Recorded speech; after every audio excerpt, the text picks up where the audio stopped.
In a rural green area, a man named Boss sat on his horse, looking at the field before him. Nearby was a small team of herders. After a brief conversation with a man, he joined the herders and the cattle. Elsewhere, a man named Mose was working in his field when men came riding on horses. He got up and approached them. After unpacking, the men gathered for a meal. Soon after, heavy rain started pouring, and it didn't stop that day. It kept going all night. See you. At night, as Boss and Charlie were talking, Boss mentioned he had never seen this much rain since Noah's time. Mose joked about it, saying that Boss wouldn't know since he was there. Morning came, and the rain was still pouring. The men gathered around the fire playing cards. After a while, Charlie and Boss stopped playing because Button kept cheating. Boss warned Button not to lose a man's trust just to win a card game. Man's trust is a valuable thing, Button. You don't want to lose it for a handful of cards. After some time, the rain stopped. Boss ordered Button to go help Mose clean things up. Meanwhile, Charlie was digging to get a carriage stuck in the mud out. Mose asked if he needed help, but Charlie told him he didn't. Looks like you could use a little muscle there, Charlie. Mose went back to Button, and they kept on working. Button shared his worries about Charlie not liking him. Mose told him not to worry about that, and shared his story of how he first started working with Boss. Boss had some pause about hiring me on.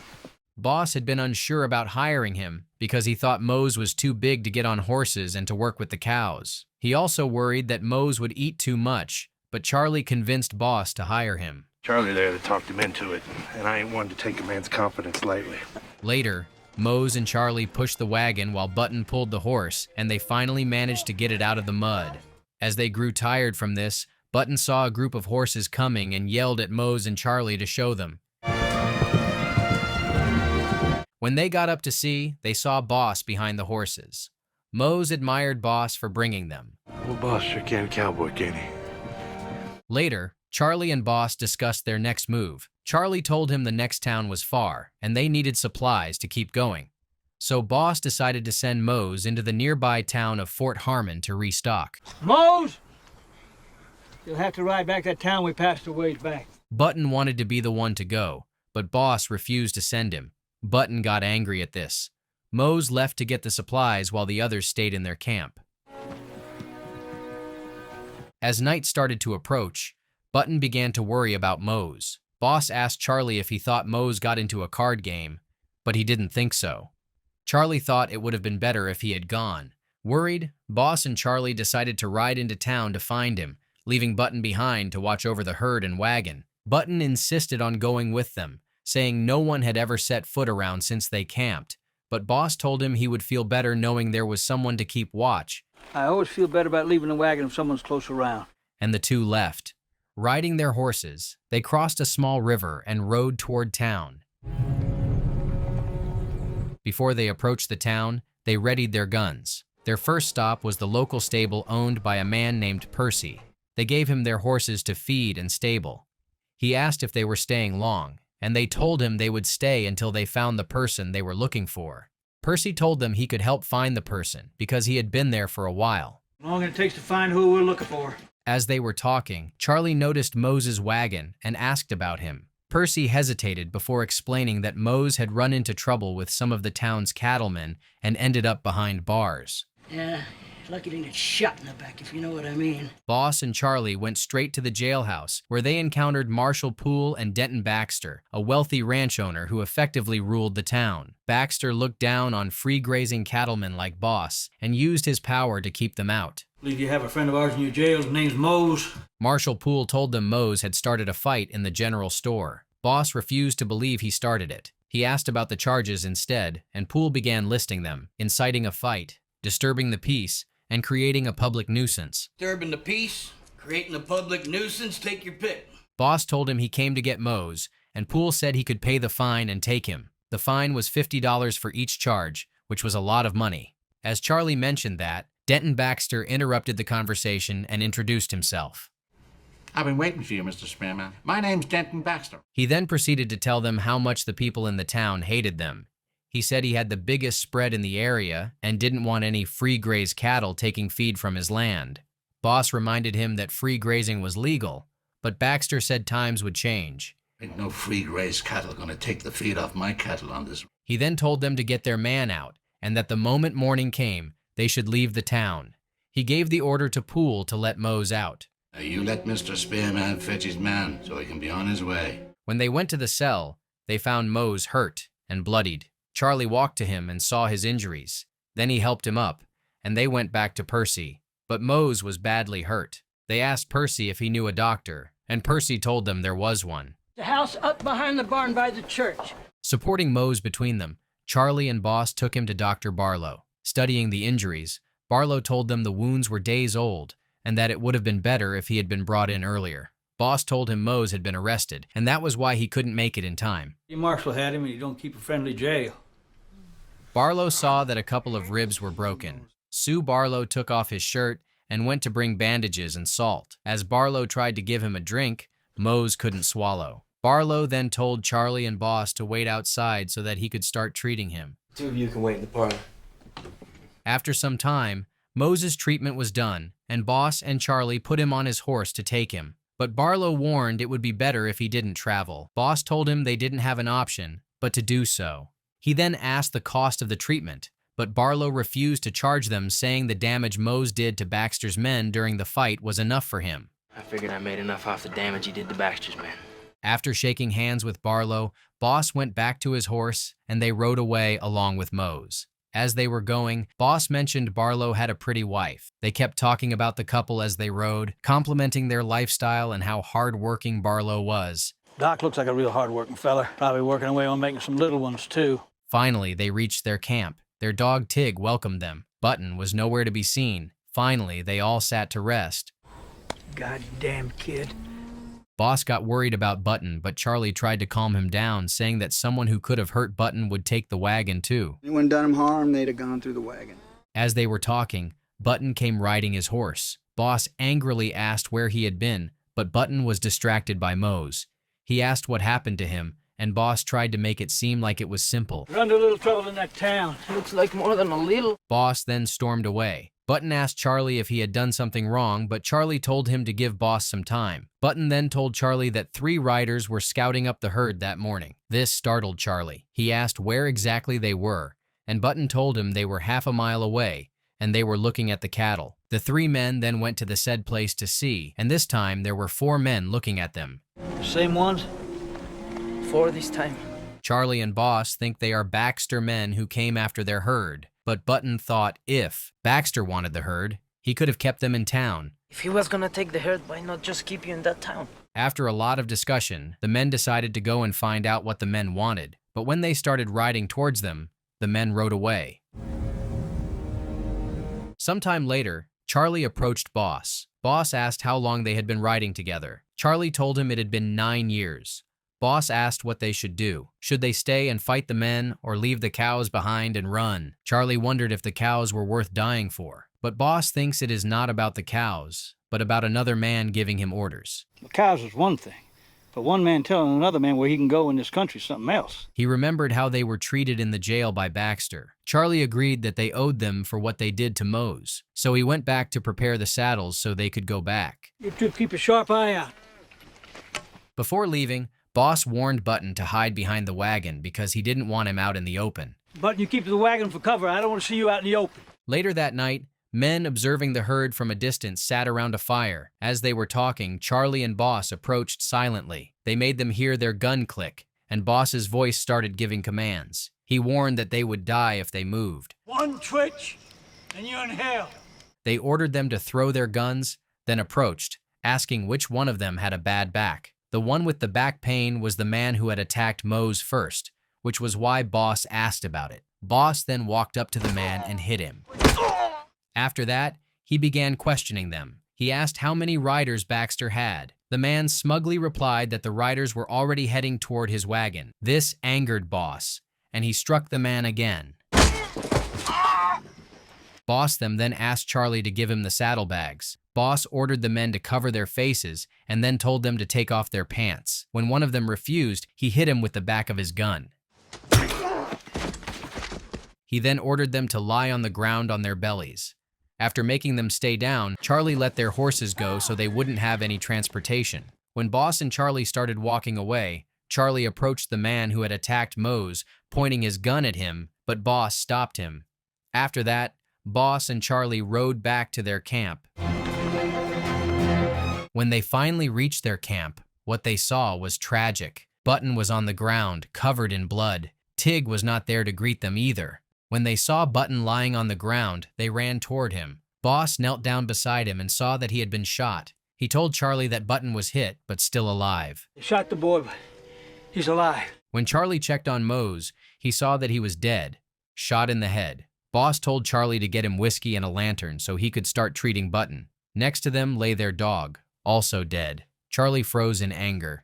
He told Charlie they had to dig the bullet out of Button if he was to recover. The next morning, Charlie told Boss that he had done well, but Boss was not sure because Button had lost a lot of blood. Also, the blow to his head might affect him for the rest of his life. Charlie told him he had done what he could, but now Button needed a doctor. Boss then said if Button stayed alive until the next morning, Charlie would have to take him with the wagon. Boss planned to stay behind and get his revenge. Charlie did not agree with that because Boss could not defeat all the men alone. If you want to come along, fine. We'll go together. Otherwise... Charlie told Boss he would support him no matter what, but now Button needed a doctor, and Charlie would have to take him back to the town doctor. Boss was worried because if they went back into town, Baxter might attack them. Charlie thinks they should give Button every chance they could. Boss finally agreed, but warned that he wanted to kill Baxter. If the marshal got in the way, he would kill him too. But I aim to kill Baxter and those that done this. And if that marshal gets in the way, I'm going to kill him too.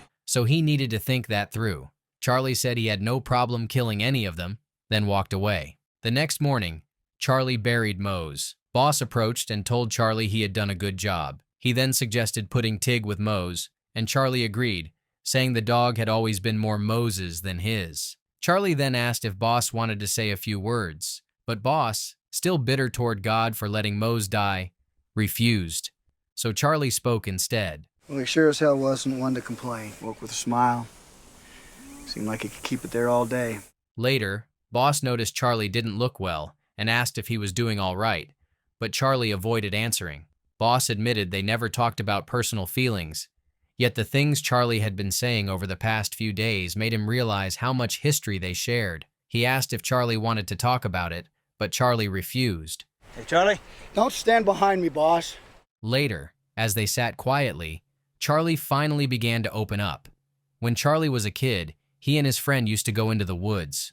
One day, he killed his first man there. After that, he joined the army. One day, his unit was ambushed, and most of the soldiers were killed. The few who survived were placed into a special squad, and Charlie started killing even more men after that. When the war ended, he returned to the West, and men like him started working for Baxter. He never got in, though. After that, I come west. The next morning, Charlie and Boss started getting ready to ride back to town. After placing Button in the wagon, the two men rode their horses to the Barlow's house. Sue met them at the door and told them Barlow wasn't there, but she let them in anyway.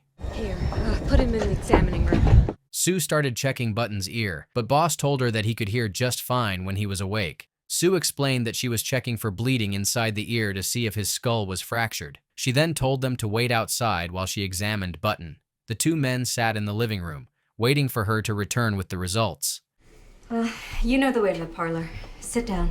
After some time, Sue came out and told them there was no fracture, but there might be a bad concussion. She said she didn't treat many people who had been shot, but she did what she could. She had cleaned the wound to prevent infection. Boss told her they came all the way so that Dr. Barlow could check on Button. She then explained that Baxter men had taken him because someone had an accident and needed him urgently. Baxter's hands came and fetched him out to the ranch. She then asked what exactly had happened. Boss began explaining that when Baxter men came, he and Charlie had gone to confront them, but they didn't know others were attacking their camp at the same time. He told her that Mose was dead, and their dog was dead too. Then he said he was going to get her money for helping them. Sue told him it wasn't necessary, but Boss insisted. Charlie stayed behind. Please, sit. As he sat, Sue asked if Button was his real name, and he confirmed it was. She commented that Button was very young. Charlie told her that they had picked him up years ago when he was just a kid. He couldn't speak English and used to live in around garbage. Picked him up in a Texas town a few years back, living off cafe garbage. Sue told him that people had seen them riding in, and that the marshal worked for Baxter, which wasn't good for them. She suggested sending a wire for the federal marshal, but Charlie thinks that even if he started riding that day, it would take a week for him to arrive, so it wasn't a real solution. If he started riding today, he wouldn't make it for a week. As they were talking, Boss came back with the money. He told Sue to do everything she could for Button. Then the two men left. They went to see Percy. A heavy wind and storm had started. After a short conversation with him, they got their horses and wagon in his stable. Then the two men went into town, guns ready, as the rain poured down. When they reached the town, it was flooded. They used a broken piece of wood to walk across the water, but before Charlie could cross, the wood was swept away by the flood. A wooden structure nearby started collapsing under the force of the storm. Charlie tried to make his way to where Boss was, carefully checking that the water wasn't too deep where he stepped. Then suddenly, they saw a dog struggling and drowning in the water. Determined to save it, Charlie went back into the flood and managed to catch the dog. Its owner ran over and took the animal, thanking Charlie for saving it. Grateful, the man offered to buy them coffee for their kindness, and the two men followed him to the cafe. As they were sitting with the dog's owner, the marshal walked into the diner. Seeing him, Boss and Charlie quietly placed money on the table for the food, thanked the man for the coffee, and stood up to leave. As they were walking out, the marshal looked straight at them. The two men kept walking without saying a word, but the marshal called out from behind, saying he wanted to have a word with them. They turned and told him they wanted to have a word with him too. And we'll be having more than that with you, Marshal. The marshal said he had a warrant for assaulting Baxter's men. Boss and Charlie brought up the injured Button and the dead Mose, asking if he had any warrants about that as well. They told the townspeople that Baxter's men had killed Mose and beaten a 16-year-old boy. Your marshal here ain't gonna do nothing about it. The marshal turned to the townspeople and warned that anyone who supported Boss and Charlie would have trouble with him. Then he looked back at them and said he would be seeing them real soon. But I'll be seeing you gents real soon. The two men left the diner. Outside, Charlie expressed his concern that the marshal would call his men and try to arrest them. Charlie wanted to make a move on the marshal right then, but Boss didn't want that. This made Charlie angry. Then the two men then went to check on Button. Sue invited them inside. Inside, where Button was lying, he was doing better. The men sat down for tea. Sue joined them, joking about the way they lived. She asked if either of them was married, and Boss revealed that he had been married once. I married once. Never know that, did you, Charlie? Charlie was surprised. He hadn't known that. Boss said he had a wife and a child, but his wife and kid caught typhus and died. After that, he couldn't bear to stay home anymore, and that was why he became a free grazer. Now, he said if Button survived, he would make sure the boy had a home to live in. If Button lives, I swear I aim to see to it there's a home he's sleeping in. After saying that, Boss got up and left to see Button, leaving Charlie and Sue sitting at the table. Charlie told her that he had been riding with Boss for 10 years, yet he never knew he had been married. Sue offered them the guest room to stay in, but Charlie told her that doing so would only put her in trouble with Baxter and the marshal. We have a spare room. It's yours if you want it. Couldn't do that, man. Later that night, while Charlie was sleeping, Sue came to wake him up, but he was startled, thinking it was one of Baxter's men, and he pulled a gun on her. Before things could escalate, Boss rushed in and stepped between them. It's all right, Charlie. Afterward, Charlie left the house and walked outside into the rain. Boss followed him. Boss told him it wasn't his fault, that Sue shouldn't have snuck up on him, but Charlie insisted it was his fault and said he had scared her. Scared that woman half to death. Yeah, scared me a little bit too. After that, they went back to town and walked into the cafe. They ordered 2 whiskeys, but no one came to serve them. Frustrated, Charlie grabbed a glass and threw it toward the bartender. The dog's owner from earlier spoke up, asking the bartender to serve them, saying they were good men, but the bartender refused, afraid of getting in trouble with Baxter. Baxter the owner? That's right.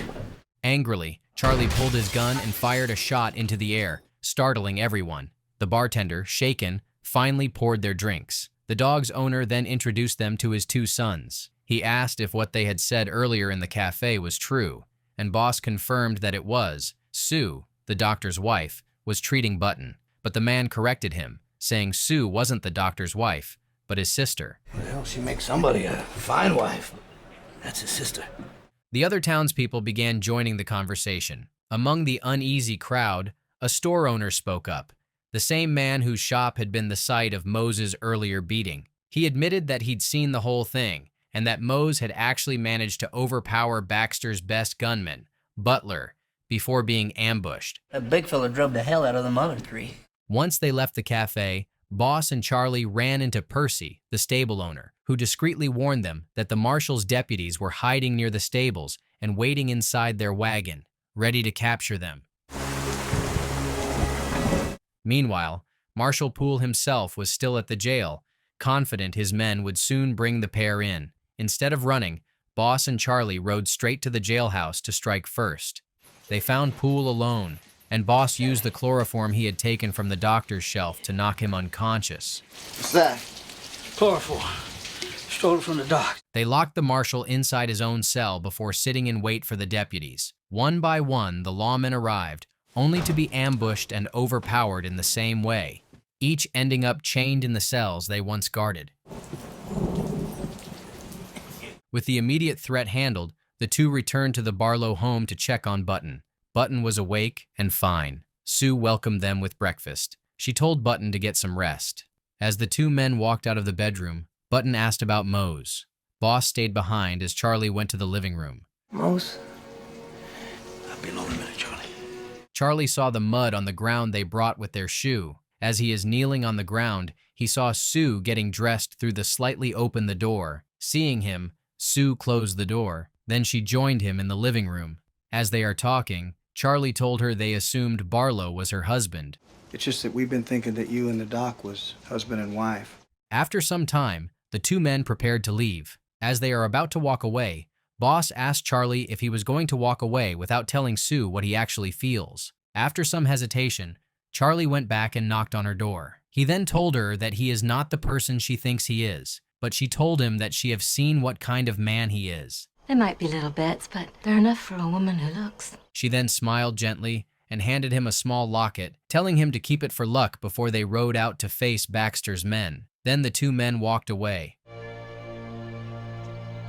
Boss went to the jail to wake the cops. Before facing what they knew could be their final fight, Boss and Charlie made one last stop at the general store. Boss picked out the finest Swiss chocolates and a box of Cuban cigars, joking that if this was to be their last day, they might as well enjoy it.